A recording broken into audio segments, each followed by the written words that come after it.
Halo CS-CS-ku, bertemu lagi dengan manusia madesu di Isi Film, sebuah channel naskleng dengan narator alkoholik yang balelol. Kali ini gua akan meringkas sejarah panjang terciptanya skateboard yang kini menjadi olahraga paling digemari anak-anak muda hingga saat ini. Oke CS-CS-ku, sebelum kita mulai seperti biasa, kita intro dulu guys. Sebat. Dimanakah kita mencari manusia, membotakkan mata, mengosongkan jiwa. Saya kesunyian, tak lagi kau dengar. Inilah saatnya engkau melihatnya. Ikutlah bersamaku, berjalan bersamaku, dengan apa membara, dengan asap bermakna. Marilah harapan jadi kenyataan. Marilah harapan jadi kenyataan.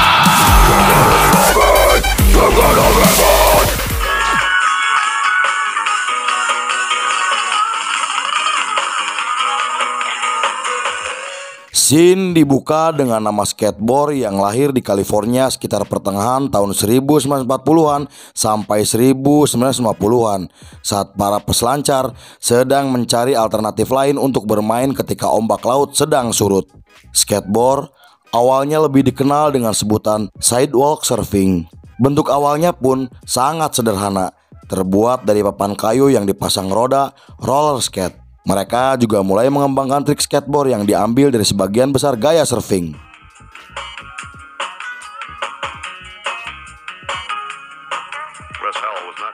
Pada tahun 1960-an, sejumlah kecil produsen selancar di California Selatan seperti Jax, Kip, Hobby, Bing, Makaha mulai membuat skateboard yang menyerupai papan selancar kecil. Mereka juga membentuk tim untuk mempromosikan produk mereka. Lalu pada tahun 1963, pemilik toko Makaha membuat pameran skateboard pertama di Pier Avenue Junior School di Hermosa Beach, California. Beberapa tim skateboard juga ikut serta untuk memeriahkan acara tersebut. Kemudian beberapa tim skateboard yang tampil di pameran tersebut diundang untuk bermain di televisi untuk membantu mempromosikan skateboard sebagai sesuatu yang baru dan menyenangkan untuk dilakukan.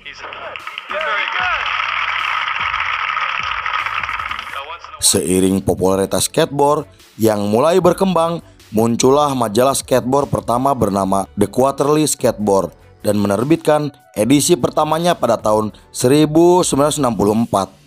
Kejuaraan skateboard nasional pertama pun diselenggarakan pada tahun 1965 di Anaheim, California.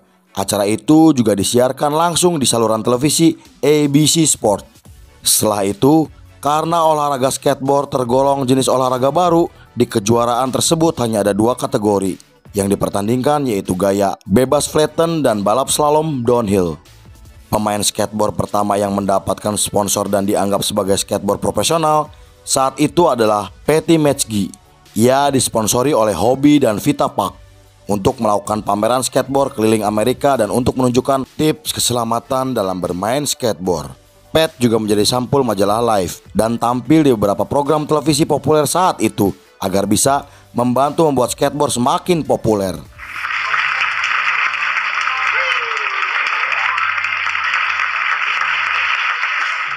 Lalu di tahun 1966, beberapa sumber mengatakan bahwa permainan skateboard berbahaya yang membuat penjualan skateboard pun turun secara signifikan. Lalu majalah skateboard pun sampai menghentikan publikasinya karena kurang peminat skateboard kala itu. Lalu para pemain skateboard juga saat itu sering mengalami cedera kaki karena sepatu yang digunakan. Dan setelah itu muncullah sepatu skate yang dibuat oleh perusahaan Vans dengan desain yang ringan membuat para pemain skate lebih leluasa untuk bermain skateboard.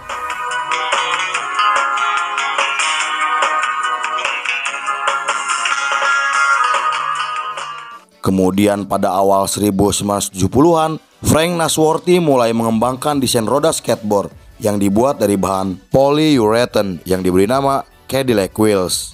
Roda itu membuat papan skateboard menjadi lebih ringan dan bisa membuat para skater dengan nyaman melakukan trik-triknya. Roda itu resmi dirilis pada tahun 1972 yang membuat popularitas skateboard mulai meningkat kembali. Beberapa perusahaan pun ikut berinvestasi dalam pengembangan produk tersebut. Setelah itu, seorang seniman bernama Jim Evans diminta oleh Nasworthy untuk membuat lukisan yang mempromosikan roda produk mereka. Nasworthy juga mengiklankan produk itu di televisi dan majalah skateboard yang membuat skateboard mulai semakin populer kembali. Dan karena skatepark hanya ada di beberapa kota, para pemain skateboard pun kumpul dan bermain skateboard di tempat-tempat perkotaan seperti di San Diego, California. Lalu pada tahun 1975, skateboard telah benar-benar bangkit kembali dalam jumlah yang sangat besar, hingga kejuaraan skateboard nasional di tahun itu mencatat ada 500 peserta. Kejuaraan tersebut dimenangkan oleh legend skater bernama Ross Howell. Lalu, tim Zipper Skateboard dari Santa Monica, California kemudian menciptakan era baru skateboard yang mempunyai dampak besar untuk sejarah skateboard. Mereka membawa gaya skateboard progresif baru yang terinspirasi dari gaya peselancar Hawaii bernama Larry Bertelsmann. Tim ini kemudian dikenal sebagai G-Boys dan menjadi salah satu tim paling berpengaruh dalam sejarah skateboard. Inspired by Larry Bertelsmann, Z-Boys took skateboarding's traditional upright approach and drove it right into the ground. Anggota tim tersebut terdiri dari 12 orang, termasuk legenda skater seperti Jay Adams, Tony Elva, Peggy Oki, dan Stacy Peralta. Setelah itu, mulai muncul kejuaraan skateboard yang menggunakan sistem tingkat profesional di seluruh California, seperti kejuaraan skateboard profesional dunia yang menampilkan kategori gaya bebas dan slalom. Para skater pun mulai menciptakan trik baru dengan menggunakan papan skateboard terbaru yang telah dikembangkan oleh beberapa perusahaan skateboard. Mereka juga mulai bermain skateboard di kolam renang kosong, karena saat itu kolam renang mereka terkena dampak kekeringan di tahun 1976. Dan itu menjadi awal mula tren vert skate di kancah skateboard. Dengan kontrol yang ditingkatkan, pemain vert skate meluncur lebih cepat dan melakukan trik yang lebih berbahaya.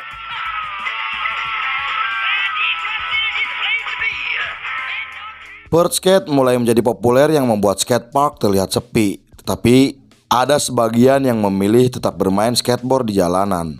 Salah satu pelopor pemain skating jalanan yaitu Rodney Mullen yang menciptakan banyak trik dasar seperti impossible dan kickflip.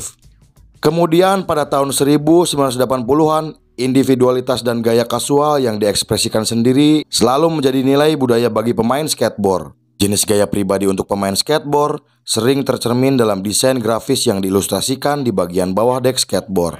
Tren itu bermula ketika Wes Hampton dan Jim Murray membuat gambar di dek skateboard untuk perusahaan Dogtown Skateboard. Hal ini kemudian menciptakan seni dek skateboard yang ikonik pertama dan mulai ditiru oleh pemain skateboard sebagai jati diri mereka. Selama bertahun-tahun, seni dek skateboard terus mempengaruhi dan memperluas budaya skateboard. Banyak orang mulai mengoleksi skateboard berdasarkan nilai artistik dan nostalgia mereka. Bahkan produksi edisi terbatas dengan desain seniman terkenal biasanya digantung sebagai koleksi pribadi. Saat itu para pemain skateboard profesional pun memiliki dek skateboard khas mereka sendiri dengan desain artistik favorit mereka. Dan selama tahun 1990-an, skater jalanan menjadi sangat populer dan berkembang sangat besar.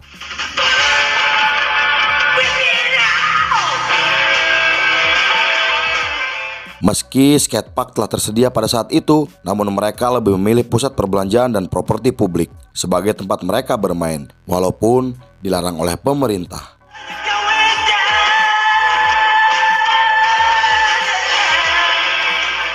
Kemudian di tahun 1992, beberapa skater jalanan mulai kembali bermain di skatepark karena mereka sudah tak nyaman jika selalu dikejar pihak keamanan dan polisi saat mereka sedang bermain skateboard. Walaupun begitu, masih ada sebagian kecil yang masih memilih tetap menjadi skater jalanan.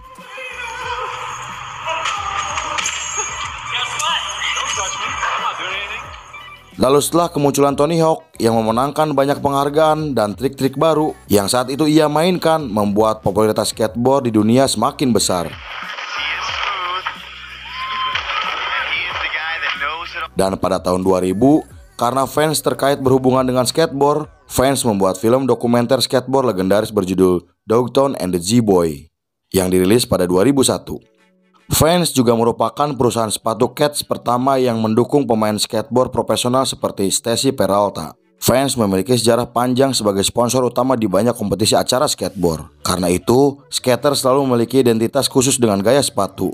Lalu perusahaan lain pun mulai merancang sepatu skate yang bisa digunakan secara fungsional seperti Converse, Nike, DC, Adidas, dan Globe.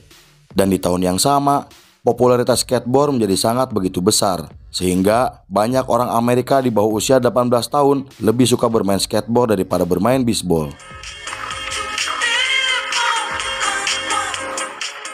Skateboard dan skatepark juga mulai dilihat dan digunakan dalam berbagai cara baru untuk melengkapi pelajaran akademik di sekolahan, seperti program pendidikan jasmani dan untuk mendorong anak-anak muda memiliki kehadiran, kedisiplinan, dan kepercayaan diri yang lebih baik. Selain itu juga untuk membentuk fisik yang sehat, keseimbangan otot dan tulang serta dampak positif yang ditimbulkan dalam kegiatan tersebut.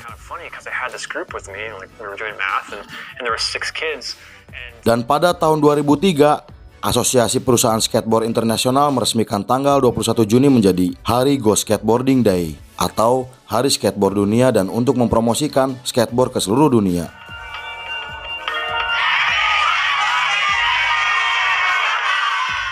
Banyak kota-kota di Amerika mulai membangun taman skateboard sebagai tempat rekreasi untuk masyarakat lokal. Namun, khususnya untuk para pemain skateboard agar tak lagi bermain di jalanan dan supaya aktivitas mereka lebih terorganisir.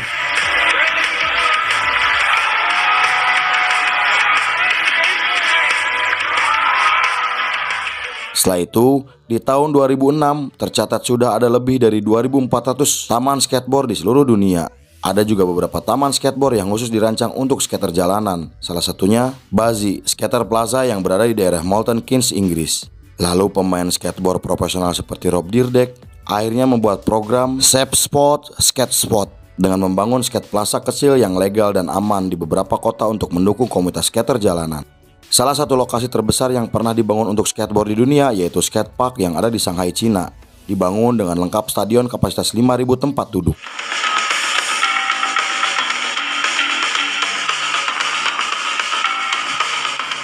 Kemudian pada tahun 2009, Skate Lab membuka Skateboarding Hall of Fame dan Museum Skateboard untuk meningkatkan pengakuan warisan budaya serta efek positif dan mendorong skater dalam ruangan yang ditentukan.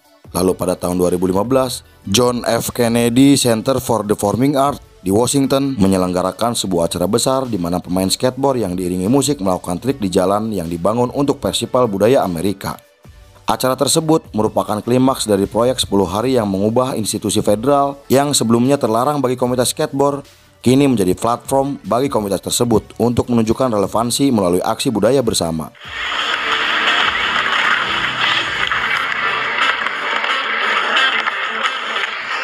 Kemudian pada Januari 2019, rumah lelang Sotheby's di New York melelang set lengkap dari 248 desain deck skateboard yang pernah dijual oleh para brand terkenal. Deck skateboard tersebut dikumpulkan oleh Ryan Fuller dan berhasil terjual seharga $800.000 kepada Carson Guao. Setelah itu, toko set skateboard yang berbasis di New York menjual skateboard berlapis emas yang dihargai sebesar $15.000. Dan seorang seniman bernama Adrian Wilson menciptakan Supreme Mundi, kolaborasi antara palet seniman dan skateboard sebagai bentuk komentar untuk rumah lelang. Lalu pada 2020, olahraga skateboard resmi dipertandingkan di Olimpiade Tokyo 2020 dengan kategori untuk putra maupun putri. Lalu film pun selesai.